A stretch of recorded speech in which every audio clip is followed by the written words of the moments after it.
Hello students, in this video we are going to solve exercise 3.4 from class 11th mathematics chapter 3rd trigonometry functions। मैंने right side में trigonometry equations के फार्मूले लिखे हुए हैं। ठीक है, ये स्क्वायर वाला फार्मूला है, आप समझ रहे हैं कौन सा? Sine square theta is equal to sine square alpha, जो इस टाइप का फार्मूला था। सबका सेम आंसर था, theta is equal to n pi plus minus alpha, और सब यहाँ पे लिखा गया है। जैसा होगा क्वेश्चन में इसको यूज करेंगे। ठीक है, क्वेश्चन नंबर 1 से पहले लिखा है find principal solutions and general solution of the given equation. तो इक्वेशन जो क्वेश्चन नंबर 1 to 4 है उसमें प्रिंसिपल सॉल्यूशन भी फाइंड करना है और जनरल सॉल्यूशन भी। ओके, तो देखिए tan theta is equal to square root 3, so you can write tan theta is equal to tan x means, तो जो यहाँ पे वैल्यू गिवन हो इसको हमको 0 से 90 तक वैल्यू पता होता है। 0 से 90 तक हम लोग लर्न किए हैं, उसी में आपको रख देना है। तो रूट 3 किसकी वैल्यू होती है? तो आप बोलोगे सही tan 60 डिग्री। तो tan 60 का मतलब होता क्या है? tan 60 मीन्स होता है पाई बाई 3, मीन्स ये क्या है? tan पाई बाई 3 है। ठीक है, फर्स्ट क्वाड्रेंट में tan पाई बाई 3। अब ये किस टाइप का होगा? देखिए tan theta is equal to tan alpha, tan x is equal to tan pi by 3। देखो यहाँ पे x फाइंड करना है, यहाँ पे थीटा फाइंड करना होता था। ठीक है, यही हम लोग सीखे थे फार्मूले से। तो फार्मूला क्या होता है? तो आंसर क्या हो जाएगा? Hence x is equal to, formula होता है n pi plus alpha, n pi plus alpha. Alpha यहाँ पे क्या है? पाई बाई 3 है। यहाँ पे अल्फा क्या है? Pi by 3, where n belongs to set of integers. ये हमारा आंसर हो गया। ये क्या हो गया? ये है जनरल सॉल्यूशन। ये क्या है? General solution. ठीक है, ये हो गया जनरल सॉल्यूशन। इसमें प्रिंसिपल सॉल्यूशन भी फाइंड करना है। तो प्रिंसिपल सॉल्यूशन फाइंड करना हो तो इससे पहले भी फाइंड कर सकते हैं, इसके हेल्प से भी फाइंड कर सकते हैं। तो दोनों तरीका हम लोग सीख लेते हैं। अब यहाँ पे पूछा गया है प्रिंसिपल सॉल्यूशन होता क्या है, आपको ध्यान में होना चाहिए। Theta lies between 0 and 2 pi, excluding 2 pi. 2 पाई के पहले पहले जितने भी एंगल मिल जाएंगे जहां पे tan x की वैल्यू रूट 3 होगी, वो सभी क्या होंगे? Principal solution. तो आपको पता होना चाहिए ये प्लस में है। प्लस में tan दो जगह प्लस होता है, एक तो फर्स्ट में, दूसरा थर्ड में। यहीं पे tan प्लस होता है। तो पहला तो हमको मिल गया पाई बाई 3, यहाँ पे मिल गया। इसमें कैसे आएंगे? अब जब भी आपको कन्वर्ट करना हो प्रिंसिपल सॉल्यूशन तो आप चलते हैं केवल क्या, या तो पाई प्लस माइनस करेंगे, ध्यान दीजिए यहाँ पे, या तो पाई से प्लस माइनस करेंगे, या तो 2 पाई से प्लस माइनस करेंगे। 2 पाई से माइनस करेंगे, प्लस नहीं। 2 पाई से माइनस करेंगे या पाई से प्लस या माइनस। ध्यान दें क्यों? देखिए फर्स्ट में तो आप रहेंगे ही, आपको फर्स्ट की वैल्यू लर्न होती है। जैसे आपने क्या बताया? tan x is equal to square root 3, तो tan 60 की वैल्यू होती है स्क्वायर रूट 3। 60 मीन्स आपने फर्स्ट क्वाड्रेंट बोल दिया, वो सबको पता होता है। ठीक है, तो आपको कहाँ जाना पड़ेगा? सकता आपको सेकंड में आना पड़े, ठीक है, या थर्ड में आना पड़े, या फोर्थ में आना पड़े। आप फर्स्ट में ऑलरेडी रहेंगे, ये वैल्यू आपको पता होनी चाहिए। ठीक है, तो अगर सेकंड में आना है तो आप यहाँ पे 90 प्लस करके मत आइए, तो वहाँ पे कन्वर्ट करना पड़ता है, साइन को कॉस में चेंज करना पड़ता है। वैसे मत करिए आप, या तो 180 कर लीजिए माइनस, या 180 प्लस। 180 माइनस करने से सेकंड में आएंगे, 180 प्लस करने से थर्ड में आएंगे, एंड 360 से माइनस करने पे फोर्थ में आ जाएंगे। तो हर जगह पहुंच जाएंगे। तो करते क्या है? निकालते हैं पाई प्लस माइनस या 2 pi minus, pi plus minus या 2 pi minus, principal solution find करने के लिए। अब यहाँ पे ध्यान दीजिए। अब देखिए tan आपका कहाँ प्लस होता है? फर्स्ट में और थर्ड में। फर्स्ट हम निकाल दिए, पाई बाई 3 आ गया है। थर्ड में क्या होगा? तो क्या होगा? पाई प्लस पाई बाई, क्या लिखेंगे? पाई प्लस पाई बाई 3, तो कितना हो जाएगा? 4 पाई बाई 3। ये हो जाएगा प्रिंसिपल सॉल्यूशन। ऐसे ही फाइंड करते हैं। तो जो यहाँ पे लिखे हैं tan pi by 3 also equal to क्या हो जाएगा? tan pi plus pi by 3। कैसे हुआ मैंने डिटेल में पूरा समझा दिया है, आपको ASTC आना चाहिए। यहाँ प्लस था तो यहाँ भी प्लस होगा। यहाँ जाने के लिए हमको पाई प्लस क्या करना पड़ेगा? पाई बाई 3। तो आपको पता होना चाहिए tan पाई प्लस थीटा क्या होता है? tan थीटा होता है सिंपली। tan में ही रहेगा और थर्ड में होता है पॉजिटिव। तो देखिए इसके दो आंसर आ गए। तो क्या मिल गया हमको? tan 3 से मल्टीप्लाई करें यहाँ पे, 3 पाई प्लस 1 तो हो जाएगा 4 pi by 3 means tan x की दो वैल्यू मिल गई। tan pi by 3 and time 4 pi by 3, तो लिखेंगे hence principal solution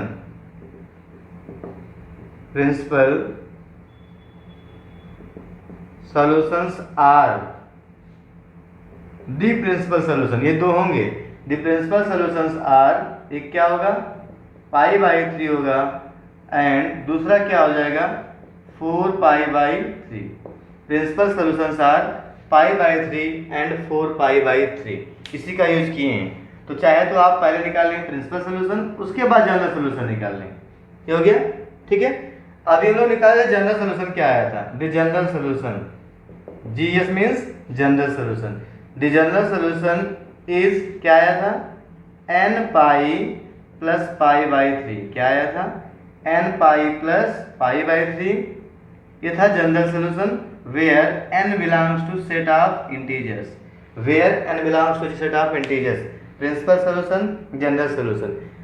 you can find principal solution without help of general solution, या इसके हेल्प से भी फाइंड कर सकते हैं। कैसे, अगर हम रख दें यहाँ पे n इज इक्वल टू 0, क्या मिलेगा पाई बाई 3, यहाँ देखिए n क्या है इंटीजर है, n इज इक्वल टू 0 तो क्या मिलेगा pi by 3, n is equal to 1 तो क्या बन जाएगा pi plus pi by 3, 4 pi by 3। Means अगर आपको जनरल सॉल्यूशन आ रहा है तो उसके हेल्प से भी प्रिंसिपल सॉल्यूशन फाइंड कर सकते हैं एकदम आसानी से।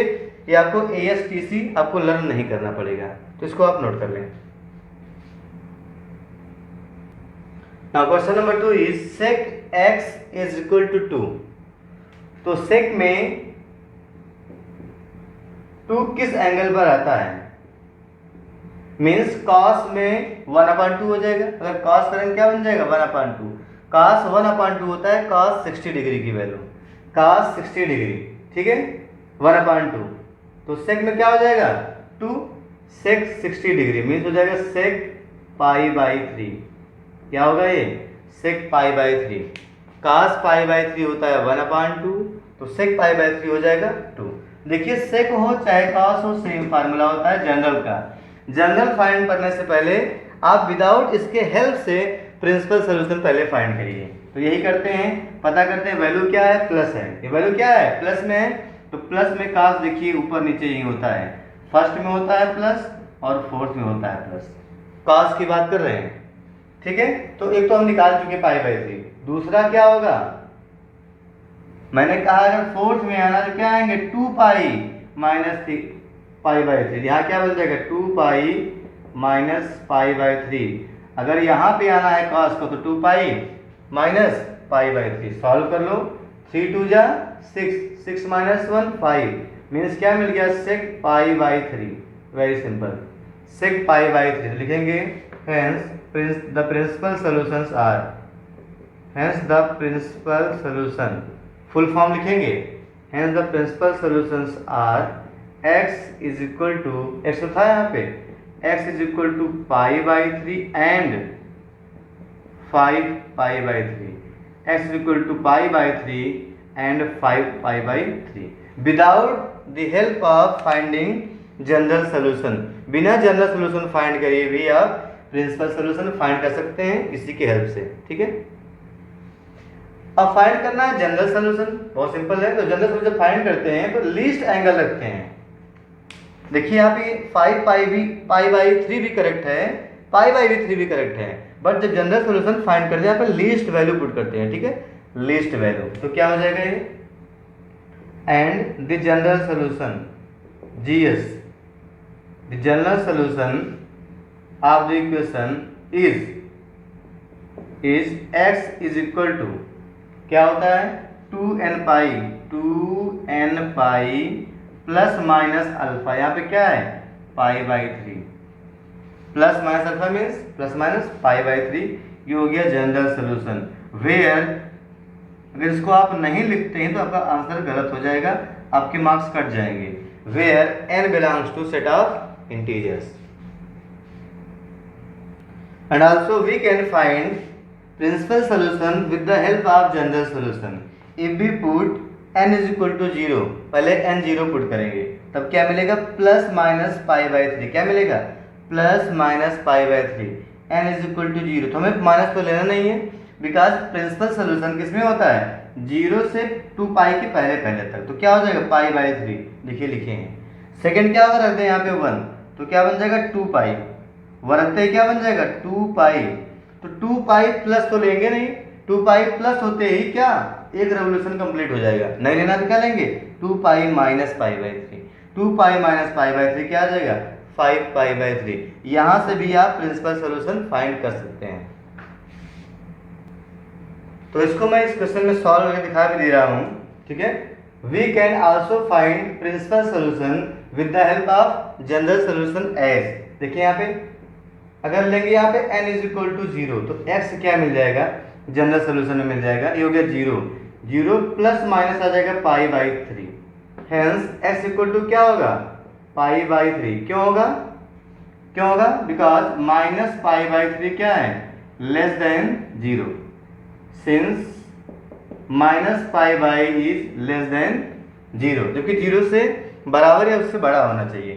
छोड़ देंगे, ऐसे लेंगे n इज इक्वल टू 1 तो क्या मिलेगा, मिल जाएगा 2 इंटू 1 मतलब 2 pi, 2 pi plus minus pi by 3, 2 pi plus minus pi by 3। तो यहाँ पे लेंगे x is equal to 2 pi minus pi by 3 लेंगे। क्यों, since 2 pi plus pi by 3, देखिए 2 पाई से ज़्यादा हो गया, is more than 2 pi, is more than 2 pi, 2 pi से ज़्यादा हो गया इसलिए इसको छोड़ देंगे, because principal solution lies between 0 and 2 pi. तो ये सॉल्व करने में क्या मिलेगा, 3 2 6 minus 1 5, 5 pi upon 3।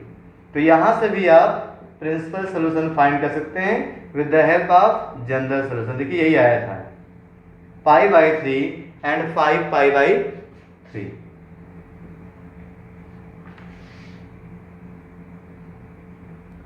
Now question number 3 is cot x is equal to minus of square root 3। अब देखना है cot में माइनस वैल्यू कहाँ होती है। आपको पता है फर्स्ट और थर्ड में 10 और cot प्लस होते हैं, मीन्स माइनस यहाँ पे मिलेगा। 10 और cot सेकंड और फोर्थ में माइनस होते हैं, मीन्स ये जो एंगल मिलेगा तो सेकंड में होगा या तो फोर्थ में होगा।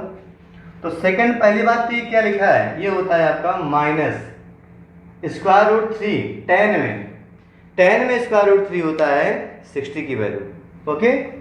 और 1 अपॉन स्क्वायर रूट 3 क्या होता है 30 की वैल्यू, मीन्स ये है cot 30। सिंपली क्या है cot 30 means cot pi by 6। ये वैल्यू क्या है cot पाई बाई 6 माइनस के साथ में। कितना क्लियर हो गया, हमको माइनस तो लिखना नहीं, माइनस एंगल हमें क्या पता करना है किस में जाएगा, मीन्स माइनस में अगर देखेंगे तो सेकंड में होगा या तो फोर्थ में होगा। तो क्या लिखेंगे, सेकंड में जाते कैसे हैं पाई से माइनस करके, पाई से माइनस करो यहाँ पहुंच जाओगे, 2 पाई से माइनस करो फोर्थ में आ जाओगे। तो क्या बन जाएगा, ये बन जाएगा cot pi minus pi by 6। ये कैसे हो गया cot pi minus pi by 6।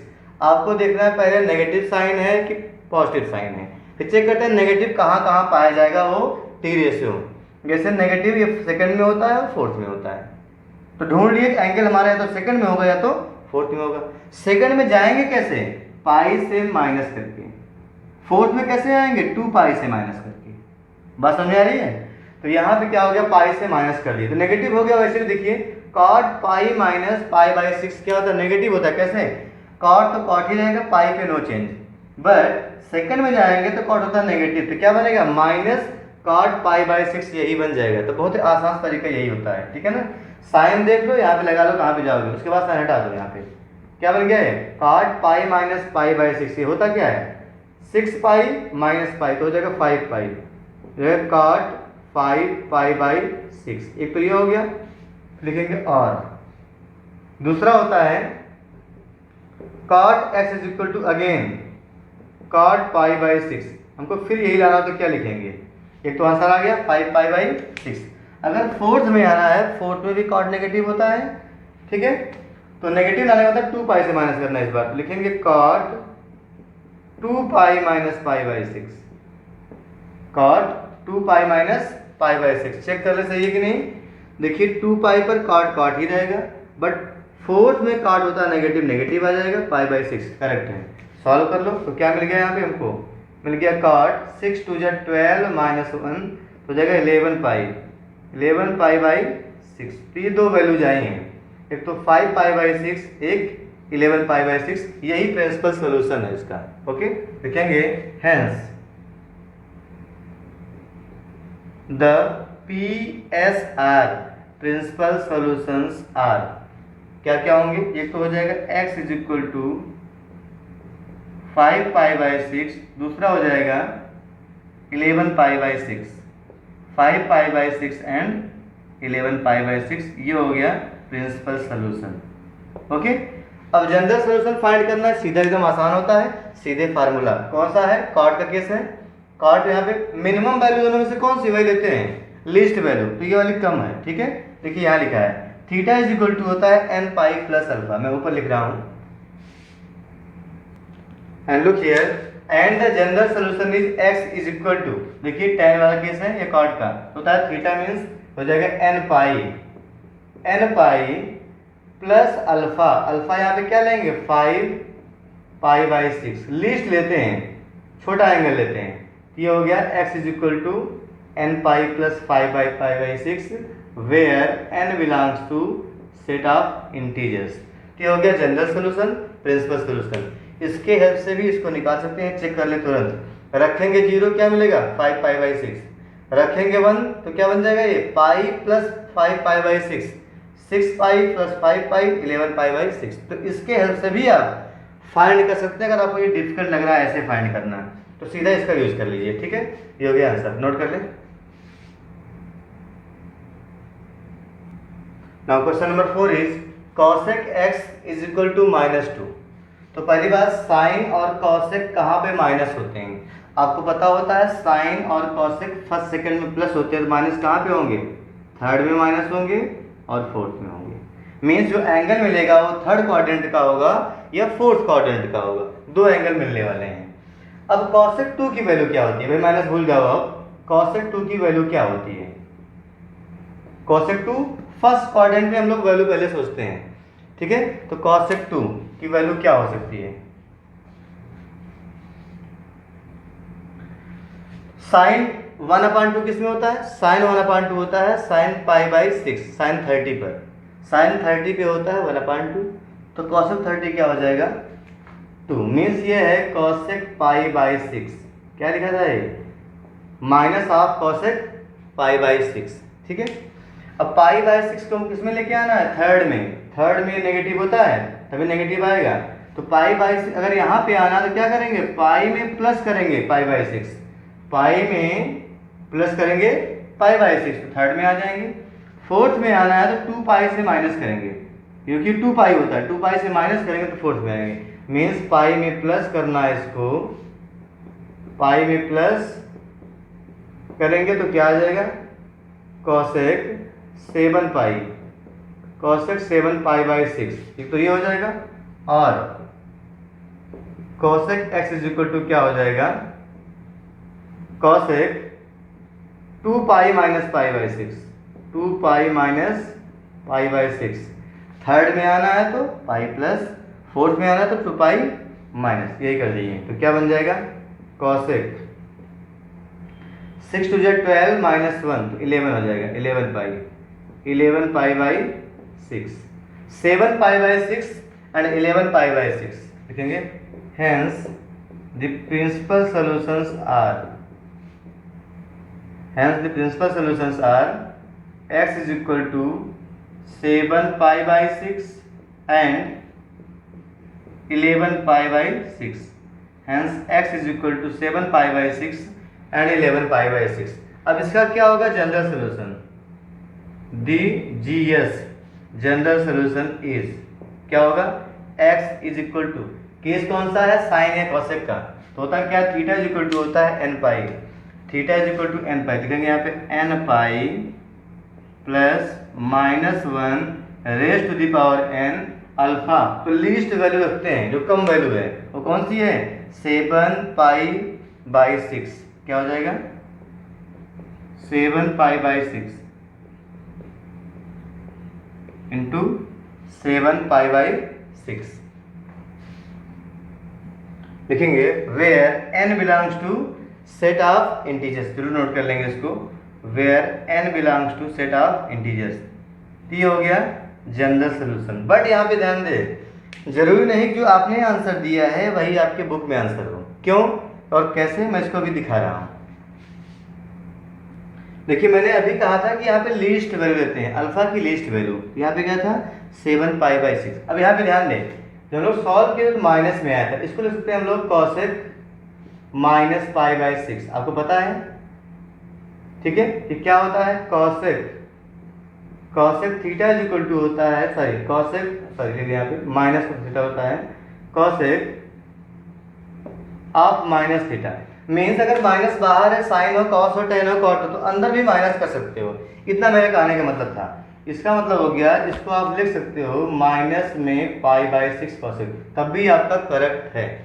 But ये प्रिंसिपल सोल्यूशन तो नहीं होगा, उसमें पॉजिटिव वैल्यू चाहिए, 0 से बड़ा हो, 2π से छोटा हो, तो प्रिंसिपल सोल्यूशन नहीं होगा, बट जनरल सोल्यूशन बन सकता है। लीस्ट वैल्यू मीन्स आपका प्रयास ये रहता है कि हमारा जो वैल्यू आए वो 90 से कम में आए।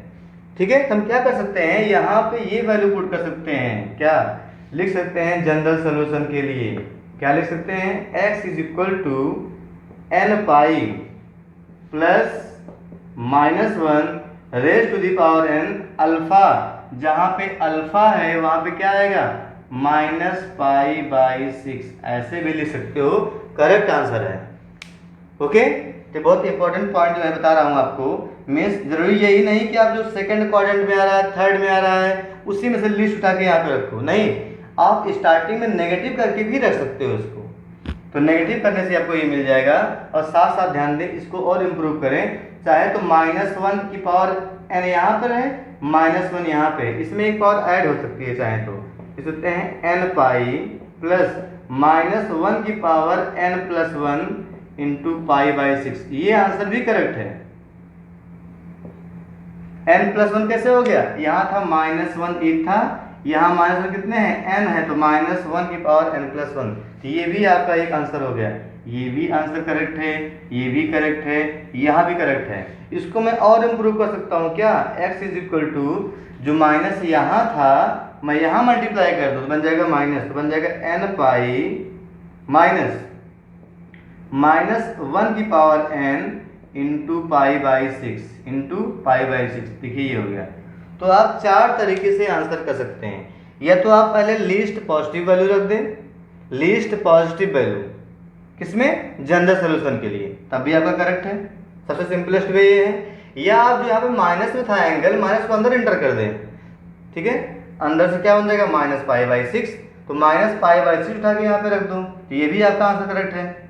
इसको सिंप्लीफाई करो, -1 को इसमें इंटर कर दो तो +1 बन जाएगा, या -1 को यहाँ पे लेके चले जाओ तो माइनस बन जाएगा। मीन्स ये चार तरीके से आपका आंसर आ सकता है और चारों करेक्ट हैं। सपोज कर लो ऑप्शनल आपको आंसर मिल गया है और आपको यही निकालना केवल आता है, तो तीनों भी आंसर करेक्ट हैं, ठीक है। तो माइनस के केस में या तो यहाँ पे +1 लगा दो और वह एंगल यहाँ पे रख दो, या यहाँ पे लगा दो माइनस, या तो यहाँ पे माइनस लगा दो अगर माइनस में एंगल आ रहा है, या तो यहाँ पे +1 कर दो, जो भी आप बेटर समझो। ये इसके आंसर है 1, 2, 3 और 4, सब ये जनरल सोल्यूशन के आंसर हैं, नोट कर लें।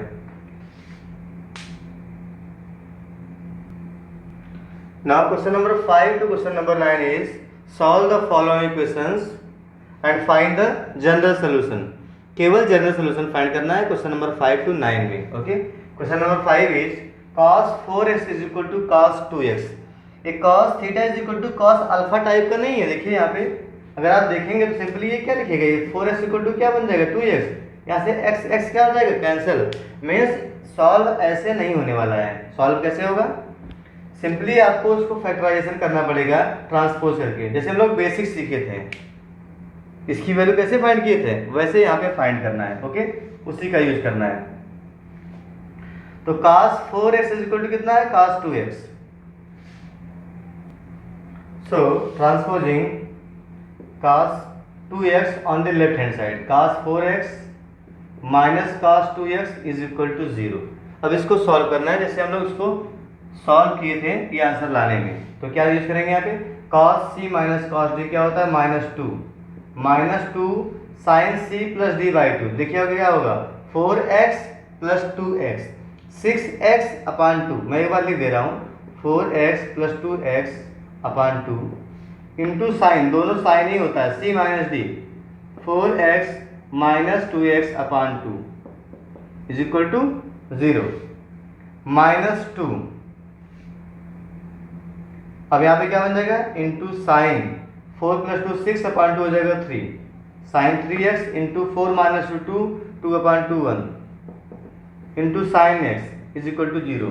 इसका मतलब क्या हो गया, -2 0 होने से मना कर देगा, तो 0 कौन होगा, आइदर साइन 3x = 0 और sign x = 0, either sign 3x = 0 और साइन x = 0। तो अगर साइन 3x 0 होगा तो साइन थीटा = 0 वाला फार्मूला लर्न करो, तो होता क्या था, थीटा = होता था n पाई, थीटा = n पाई,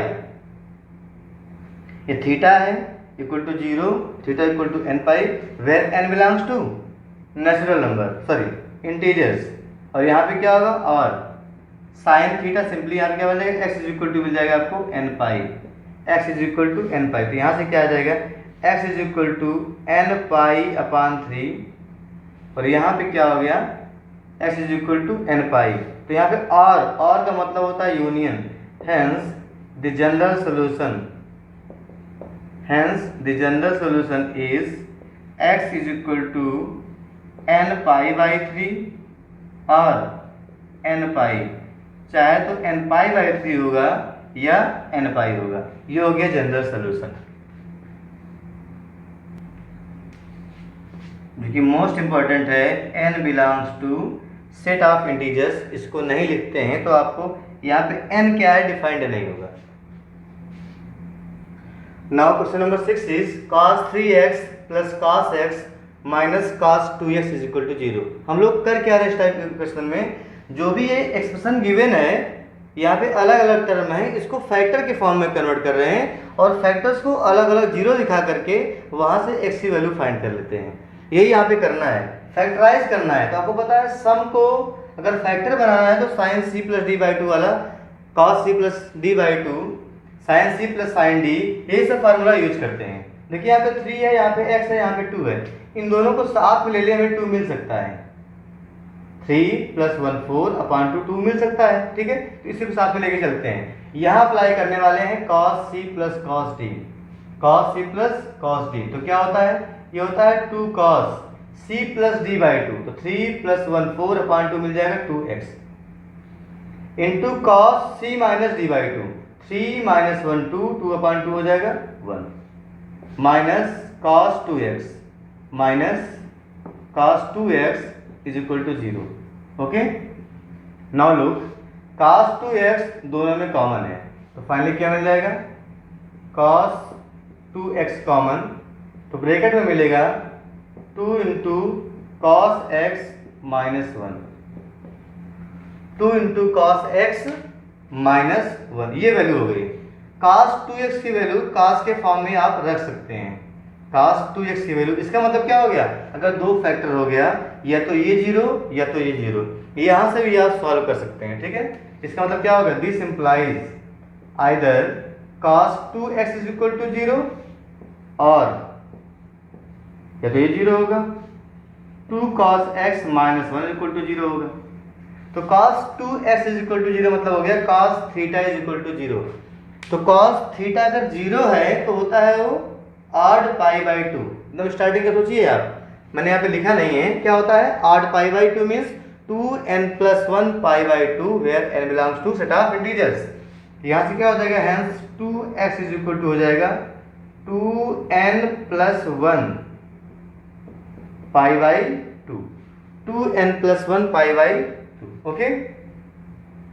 तो यहाँ से x क्या मिल जाएगा, तो x = 2 से यहाँ के मल्टीप्लाई हो जाएगा, डिवाइड करेंगे तो बन जाएगा 2n + 1 π/4, 2n + 1 π/4। देखिए इसके बाद और पार्ट, इधर और क्या कर रहे हैं, तो यहाँ पे क्या मिल जाएगा, सिंपली को cos x = मिल जाएगा 1/2। अब ये इस टाइप का है, मीन्स क्या हो गया, cos x = cos किसकी वैल्यू होती है 1/2, तो बोलेंगे cos 60 की value, means cos π/3। cos theta is equal to cos alpha वाला केस आ गया। तो होता क्या है, theta is equal to hence means theta means x is equal to 2n pi plus minus pi by 3, alpha means pi by 3, 2n pi plus minus pi by 3। Okay, इसका मतलब यही जनरल सोल्यूशन हो गया। This और this means x equal to ये होगा या तो ये होगा। ये क्या है, general solution where n belongs to set of integers. यही है general solution of this equation. Note कर लें।